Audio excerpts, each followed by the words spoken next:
Hi, how you all doing? Welcome back to another 20 minutes of Coventry City chat on Where Sky Blues Walk. We've got Scott, Jake, Tom and Ben.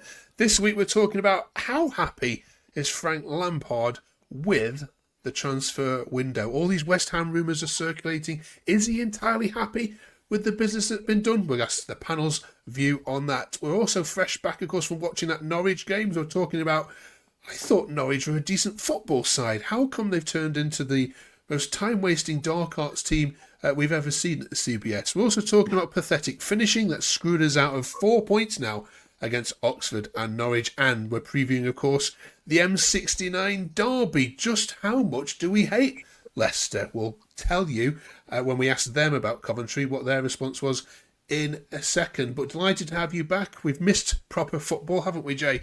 Even though wasn't much football being played against Norwich. Watching Norwich players roll around on the floor. What was your view of that interesting approach they took?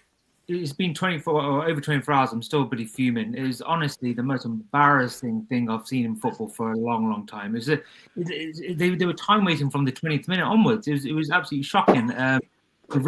The ref lost all control of the game as well. But yeah, again, you expect Norwich team to push for promotion with Josh Sargent, who I think is very closely probably edging ahead. You right as the best striker in the league. And honestly, you breathed on them. They were falling over, crying, and needing this. I think the physios are the ones that ran the most out of the whole team yesterday. So, yeah, I like Norwich, but after yesterday, I'm going to nick Tom's phrase here, but they were tin pot, absolute tin pot. Very Embarrassing. Embarrassing. Yeah. Well, some of you didn't hold back from letting you know your thoughts on that. I think, Jay, you called them a little team of bitches to the Norwich side. Ben added, you lot are effing you, yeah? And Matt says, I hope there's a nationwide mustard shortage. You boring bastards. 10 out of 10 for entertainment commentary. Tom, was it as, I mean, you got a point in the end, but yeah, should that have been all three had the strikers been on their game? Yeah, to be fair, yeah, I mean, the fact we got a draw, at the time I was buzzing with it. I think we never do well against Norwich, so I wasn't really going in there expecting to win. But I was buzzing with the draw in the end, right at the last minute, as you right. But you are right, there was a lot of chances. I think I've read it today, the stats. I think we had 28 chances, they had like 4. So we need to be more clinical. I think there was a Mason Clark chance where I hit the post. Sims had a chance, and then Hadji Wright hit one straight over. It is frustrating, but I do think going forward we do look very, very good so far. So I'm going to stay quite positive because I actually think we played really well. So, and I think, but against Leicester we need to be clinical because I know they can be a clinical team with some of their players. But it can be frustrating. But I think yesterday the overall take is Norwich is just such a boring team to play against now. So we'll get to Lampard in a second. Ben, Jay says, can we not have any whinging about their embarrassing tactics and the god-awful referee and linos? Oxford and today are 100% on us and our pathetic finishing. Sort that out and we'll be fine. If we don't, it'll be that farce every single week. Do you agree? Yeah, there's no doubt whatsoever that we missed chances yesterday, but this is the Championship. It happens. It does. You can't expect to put every chance away. And we put 7 away not long back, and then 5 before that. It happens. It happens. The chances are flowing nicely. I'm very happy Coventry City fan at the moment. I really am. I can't believe what I'm seeing. We're playing such unbelievable football, and for Norwich to come to our place and try and play negative football like that just shows how far we've come. I used to hate playing Norwich. I used to hate it. I used to football us to death, and now they're coming here and trying to play tactics like that. I mean, credit to Lampard and the team and what they've done in such a short space of time, because I really like what I'm seeing personally. Yeah, there were lots of tweets, Ben, that echoed that, Scott. It's a bit of a praise for how Norwich set up for you guys, really. Michael says, frustrating, but we have to accept teams will now come to the CBS and shut up shop, play the ref, etc. We've got to get used to this. It's a killer if you concede first. On another day, we'll score 3 or 4, on we go. Do you accept that, out of respect for the way that you're playing, that you will get more teams just are not going to come past the halfway line? Well, yeah, I didn't really know how Norwich were going to set up yesterday, but like we've been talking just there, before that we'd scored 14 goals in 4 games and we looked great going forward. It doesn't surprise me that when they came, didn't really start off very well at all for Norwich, because I don't think they were out their own half after 15, 16 minutes when they scored. And like the lads have said then, once they scored, they shut up shop, which I was quite surprised, because I thought it'd be a bit more of an open game than it actually was. But I guess the lower side's looking at us. We are, like we said, brilliant going forward. So it wouldn't surprise me if a lot more teams come to our place. And, whether they do shut up shop, play counter football, hold on, it wouldn't surprise me as well.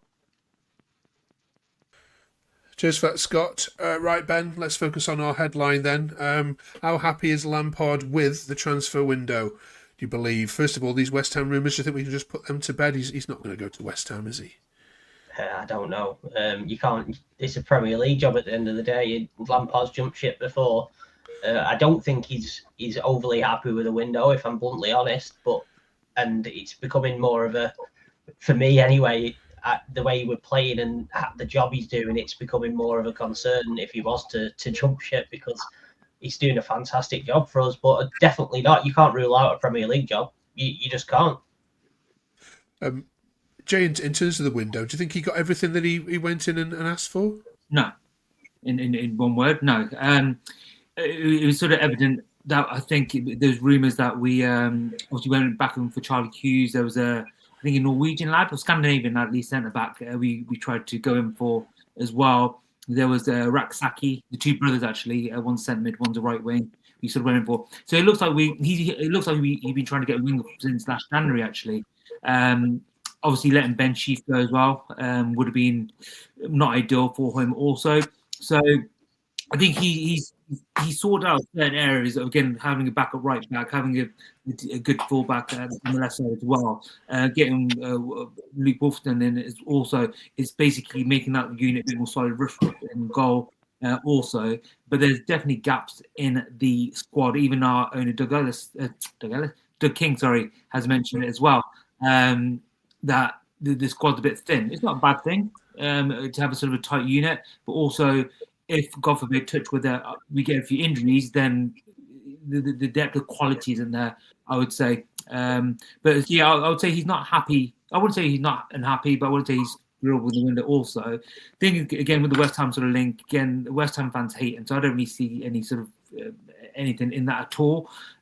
Also, he's been at, again, no offense, Mark, but he's been at Everton, probably a bad choice for him going to Everton with the sort of the club in the state that they were. So I think he's sort of a bit more wise about jumping ship now and sort of seeing the headlights of a Premier League team, because if he goes to West Ham, he's going to be down in the trenches again, getting a lot of abuse. And realistically, in my eyes, Coventry is a bit of a last chance saloon for him. If he succeeds, brilliant, he can sort of progress to more things, but I think he'll be here for a couple of years. If he doesn't succeed, then he may be heading into the sort of, maybe not Wayne Rooney sort of territory, but sort of maybe a bit more of a solid championship manager rather than a Premier League. Yeah, I mean, it started well for him, hasn't it, Tom? So, he's everyone thinks we'll be happy with him. But is there anything he said or has he come across that shows his frustrations, perhaps, maybe at boardroom level, that we haven't been a bit more competitive? If you look at your competitors, Borough have had an excellent window. Sheffield United, no, they've started badly, but they've signed a heck of a lot of players ready to go again. Southampton have spent money. Do you think he probably wished for a bit more investment? Yeah, I definitely would say he definitely wished for more. I could imagine I think we were all quite disappointed. I mean, don't get me wrong, I'm buzzing with the stadium, and I think we all would have said we'd taken the stadium over any player. So, and I stand by that. I'm still really happy about the stadium, but deadline day, I won't lie, I was quite disappointed by the end of it. I'm really happy we got Wolfenden in, but Sheaf going out, I was a little upset about. A lot of loans, Rafa, Bassett. I think someone else went up loan on deadline day. I can't remember now as well. So if I was Lampard, I'd be a bit frustrated. But he looks happy enough, I think. I watched the highlights back today of the game, and he looked pretty happy with the celebrations when we scored. So I still think he's a happy man. But if I was him, I'd be pretty frustrated as well. And in January, I'd want a bit more investment, because come January, we might have multiple injuries because that Christmas period is very busy. Okay. Right, let's turn our attention then to the next game then, Scott, shall we? Which is, of course, the M69 derby. I mean, Okay. Walk me through this. Is it a derby or is this a rivalry? It's probably a rivalry or something like that. It's probably a mixture of the two, I think, Mark. I'm not entirely sure what to call it, but I don't think either sets of fans are particularly friendly with each other. Yeah, I'd probably call it. It's the next city, isn't it? So I'll call it a derby personally. I'll go for that. But yeah, it's going to be an interesting game. They've not started off as well as I thought they would do, but I think the way we're playing, we'll go there. I think we've got a chance. Yeah, I'm quite looking forward to the game. I can't get a ticket at the moment, so if anybody's watching and can get me a ticket, then that would be nice. But at the moment, I'm going to be sitting at home watching it, and I think we'll come away unbeaten. That's my prediction for the game on Saturday. I think we'll come away with a draw. Is my option. Okay. Jay, do you dislike Leicester? Do you hate Leicester? Or do you not mind them? Where are you in this spectrum of? I mean, I'll tell you what they said about you in a minute. Oh, yeah, I wouldn't say hate is a strong word, but yeah, strongly dislike them. Just the fans bug me, to be honest with you. Seeing them win I won't mention it. Seeing them win certain cups, titles a couple years ago was a bit sort of annoying. Let's say I do like an underdog story, but that was even too much for me. To be honest with you. Yeah, I'm with Scott as well. I think it's a rivalry. It is a derby. At the end of the day, you've got sort of against Southampton, Portsmouth today. They classify as a massive derby. They're not exactly next door. They're not 5 minutes away from each other, are they? Yeah. I hope we batter them. To be honest, they're there for the taking. But if I take my Coventry hat off, they've still got a very, very good team, very strong team. So it's not going to be sort of a walk in the park. But I think they're ahead of us by a point in the league. So. Yeah, they've had some adversities financially and stuff, but they're still doing well. Still got a very strong team. But I do the way Coventry playing at the moment, I think they've been brilliant all season, bar 45 minutes against Oxford. So I think I do think they're for the taking, and yeah, I don't like them at all. Okay, Ben, when we asked them the question, their response was quite robust in that no. It's not a derby. It's not a rivalry for us. Our rivalry in Derby is with Derby. Coventry fans try and force it every year, but no, we much rather beat Derby and Forest than have anything to do with Coventry. Retweet. I don't think they're telling the truth. Honestly, there's a lot of whining. They make songs about us. So. Ben, what's your take on this? It's absolutely a derby, and they only say that because they think they're above us because they won the Premier League a few years ago. When reality is they're looking at a massive points deduction, and that they are where we are now. They have to accept that. The players better be ready to go to war because we want to win on Saturday, and we want to beat them heavily if we can. Okay. Who got sent off for them? They've got a player suspended. Ramsey. Yeah. Aaron Ramsey. First game as well. Yeah, it's his debut. Yeah. It's a good opportunity for us to go there and show them what we're about this season. Okay.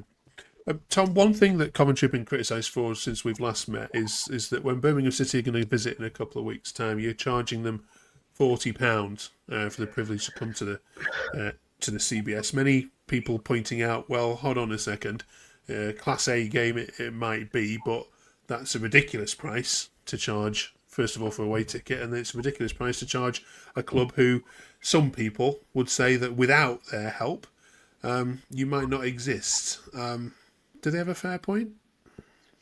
Yeah, it's one of them, isn't it? It's caused a massive debate on Twitter like this past week or however long it was. I'm a bit like, I feel like a 30 cap would be great. I mean, it's like the same as the Premier League, but we need the money as well, you know. So it's a tough one to call, really. I'm sort of on the fence because I understand the reasonings for it, but I also don't agree with it at all. And I think it's a very big. I mean, if you're like, I saw someone said if he's taking him and his two kids, he's spending like 120 quid. I think I was like, that's mental for an away day on a championship game. I would stick it with 30, but it's one of them I'm on the fence about. Really, I like what the Prem's done with that, but they can afford to do that. So clubs also need the money as well. So it's a bit of a tough one, really. Okay.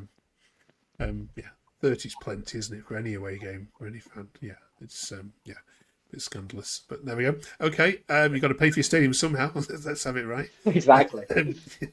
Right then, transfer window's now closed then, Scott. We need a grading, please, 1 to 10. 10 being like the best it's ever been.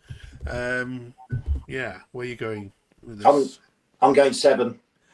I think it's better than average, but it's not as good as I think Jay was talking about earlier. We've got Wolfenden in. Yeah, we've not lost any players either, which I think is probably something that some people lose sight of as well. So we've kept Milan, we've kept Radoni, those kind of players that we've kept. I think there might have been someone else that was interesting, that other teams were interested in. Obviously, we've lost Sheaf, big player for us, but did struggle with injuries. But I'd say 7 out of 10, and I think there are some gaps that we could hopefully fill in January. I know that Hughes was mentioned late on in the window, which we allegedly tried to get, but didn't quite make the valuation. And Raksaki, is he from Chelsea or Palace? Chelsea, that we didn't get, but he's gone to Turkey, I think, to some club that I've not really heard of. So whether we're looking for another front man, another centre half, hopefully, they can still be looking and we can sort that out in January. But yeah, probably a solid 7 for me. Okay. Any advances on 7 from anybody? I'd give it an 8. I'd give it an 8 because the important thing for me was that we kept Milan and Jack Radoni and obviously Hadji Wright as well. We brought the keeper in, which was probably the main concern with Ollie Doving being out. Ideally, we could have done with a couple more, but even if we brought somebody in, it probably wouldn't have been to replace a first-team player anyway. So We're talking about depth. So for me, I think we did everything we could. And we were still actively pursuing players, but sometimes you just don't get them over the line, or you panic by everyone like Sheffield United. And I'd much rather be in our position than theirs. Yeah. Okay, Jay, Tom, are you 7s or are you lower? I'm 7 myself personally. Again, I'm 7. Yeah, let's say 7. I sort of reiterate what Scott says, and Ben as well. We didn't lose any of the big stars, which is massive for us. And I think the back line we sort of strengthened. Again, we've upgraded in the area, but again, I do feel like we're a bit sort of light in the field. Again, people know I'm not a massive Jamie Allen fan, so take him away. We've got sort of 4 centre midfield players for 3 positions until January. We've got 2 wingers, effectively 3 counting Brandon Thomas Santos. I think we're just a little bit light, but I think a good 7.5 maybe. I think 8 is punching a little bit too much, just because there are a few gaps there. Again, obviously with Hadji Wright, we've got Ellison behind him, but I think he probably needs something a little bit more to sort of keep on his toes effectively. Okay, brilliant.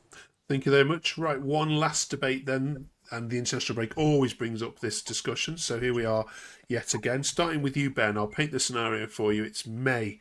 It's a warm summer's day, and you're all down at Vicarage Road, Watford away, and you win 1-0 to secure Coventry City back in the Premier League as champions. You can have that vision now, or a month later in June, you can be watching England win the World Cup. You can't have both. Which one would you rather see? Well, here's my logic behind this. So everyone knows I'm a bit of a gambling man, and I believe we're en route to get promoted anyway at some point. But it's very hard to win the World Cup or the Euros. It's very difficult. So I'd love to see that at least once in my life. I'm pretty confident that I'll see Cov get promoted to the Premier League. So I am club over country every time, but there's my logic behind that one. Okay, you do surprise me with that. So got to say, Scott. Club over country as well. I'd much rather see Coventry get promoted. I must admit, I might upset some people, but I do find England very, very boring to watch, to be honest. I don't really tune into some of the games at all. We're obviously much better. We got Frank in charge. We're smashing the Championship apart. We're lively with tempo, playing one-touch football. I'd rather watch that every week, every month. Jay? Yeah, exactly what Scott said. I am definitely club over country. Big England fan, so I love watching England, but when you watch them, they're a bit tedious at times. Some of the games they're playing, like Luxembourg and San Marino and stuff, it's a bit they're sort of struggling to break them down. It's a bit painful, but knowing our luck, again, I'd love to see Coventry get promoted back into the Premier League. And as Ben said, I do believe they're on their way to doing that in the next, hopefully this season, but next couple of seasons. But knowing our luck, probably miss out on the Premier League and losing the final of the World Cup as well on current leaders. And we tend to more heartbreak. Go on then, Tom, you're the youngest here. Let's go. I'd I know rather what you're gonna see. say. To us, I'd take Cov beating the Happy Clappers down the road on Saturday over England winning the trophy. But to be honest, no. All respect, I love England, but yeah, Cov any day of the week. I mean, as much as I love England, I am confident I'll see both happen. But yeah, Cov. But I am going on Saturday. If I see them with them clappers, I'm not going to be a happy man. They are so tin pot. So tin pot, them clappers. I saw one Coventry fan on Twitter who, in reply to this question, had said, I'd sooner Coventry win a corner than see it. It's just the same person that would be throwing pikes around, though, in the summer, aren't they? You know? Yeah. Well, right. Thank you very much, you four. Appreciate it. Enjoy your trip to Leicester.